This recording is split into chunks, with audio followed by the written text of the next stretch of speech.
Sorry about that. I accidentally cut it off. All right, we're showing it off. Okay, so let's see. This piece that's behind us, there's a lot of these that have kind of come from these dream scenarios I'm having. This is one where there's sort of like my figure in here, but in this kind of fantasy way where I'm like super strong and fit and pregnant, which is something I won't ever be able to do. Part of the whole thing that I had was also involved a full hysterectomy, and so kind of dealing with that and working through the gender implications and all that stuff has been a lot of what's in the work. So these kind of large scale, kind of fantasy versions of myself. And then there's another piece here. This was the one probably that really like opened the entire topic for me, where I basically put myself and things that I think about or appeal to me into the work in a way that was like so scary and honest, and then got some positive responses to it and thought, hey, if I can make that drawing, then I could probably do anything and put it out there.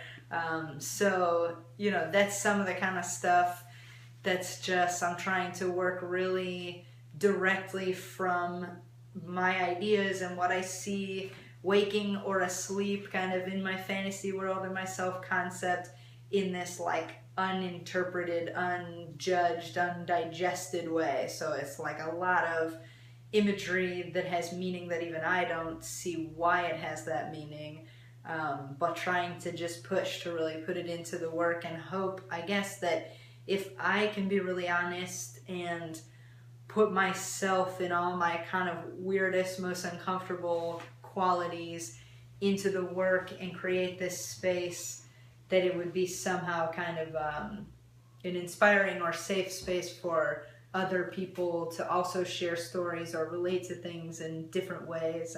And again, the kind of like this layering effect that I'm using so that a lot of different ideas are present in the drawings at once. I guess my hope with that is that somebody would walk up and the things that they see, instead of telling them my story, they would speak to their own story, that there would be somehow something in there that might relate to something that feels more personal to them. And in that regard, it would exist more like an installation where the work truly exists completely in the mind of the viewer rather than in the object itself. So rad. That's kind of what we got going on around here. Do you have a thing with whales? I do, as it happens, have a thing with whales. I basically, a few years ago, I just started dreaming about whales a lot. I would be riding on whales, or I would be a whale, or I would be like, had this one incredible dream where this whale came to me with this big wound, and I was like holding the wound of this whale closed. And I told that dream to somebody, and they were like, oh yeah, you're the whale. And I was like, whoa, I'm the whale. So again, it's kind of like, I think dream imagery, I dream a lot. I dream a lot of like spaces and colors and things like that translate well into drawings. So I've been mining my dreams a lot for this body of work in particular. And I also think it's like the weirdness of dreams, the nonsense of dreams is like exactly where I want to be working. This piece actually right here, I just started. I don't know how much you can see that there's this bear. It's this huge bear, and he's holding this little egg, because in the dream, this egg like came out from my stomach, and then this like magic person sewed it back together for me, and they had used bear fur to sew me up, and so I grew these big bear paws. And just that type of imagery to me is one of those things where you're like, whatever that means, it means something. Yeah, and definitely. It means something else to somebody else. And so, those are the things I want to pull and integrate together, and I guess in a way use the work to educate myself about my own experience. Do you think that there's past lives that influence that? Or is that not... Let's see, like a past life as a bear or as a whale. I definitely don't think of it so literally. Although the life that I live in my dreams is like a very rich and complex life. And so our dream life is it's a very real part of our lives. Yeah, I mean, I guess not everybody dreams kind of in the same proportion. I definitely don't dream like you dream. I'll tell you that. No, I mean, gosh, yeah. Sometimes I have to remember not to tell everyone all the things that I dream. No, that's okay. I'm glad you're sharing with me. But I guess because, and this kind of gets back to like the artist in me being this like very deep integrated identity rather than a craft I pursue or a way of expressing myself.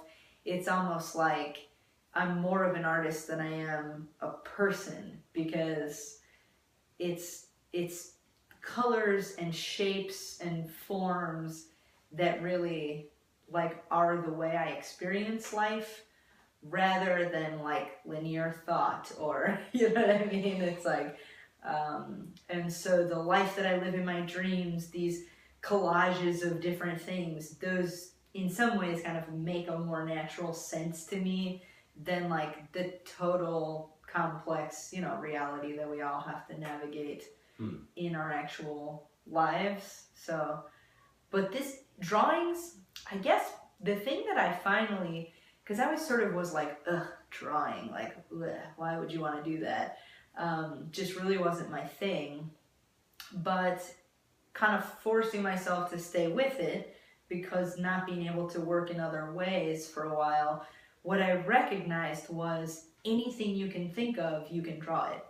Whereas if I wanted to make a sculpture of a giant bear holding an egg, I'd have a whole series of logistical hurdles to cross. I made that drawing in 30 to 60 seconds, and there it roughly expresses this thing that I was envisioning.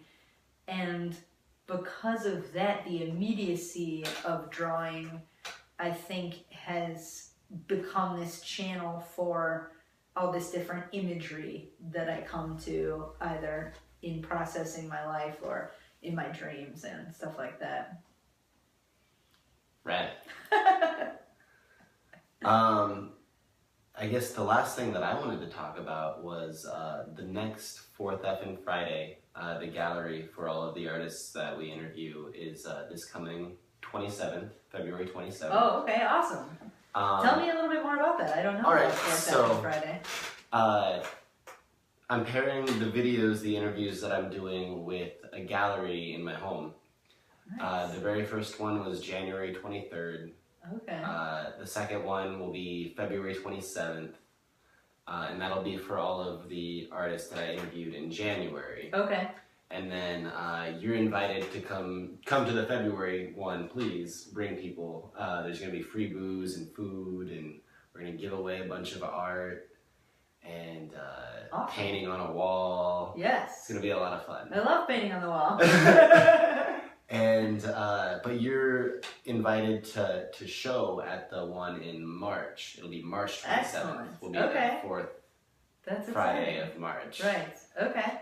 And we're asking all of the artists to donate a small piece that we're raffling off. Right. Any of the guests that come in and donate $5 or more to 4th Effing Friday and our Art Life video blog get a raffle ticket and a chance to win art from anybody that donates. Cool. Really cool. Absolutely. There's going to be live painting there. It's going to be crazy. I have just the whale painting for you. Awesome. Unfortunately, no dildos in it, but for me, somehow the whales and the dildos, they can't combine. They can't combine. No, they don't. Yeah. Okay. Good to know. The whales are like in their own special place. No whales and dildos. Well, do you have any last thoughts, questions? No, I think I'm completely run dry of all thoughts. All right. Well done. Thank you for tuning in, very everybody. much. We love you. Thank you for your time. We'll see you tomorrow.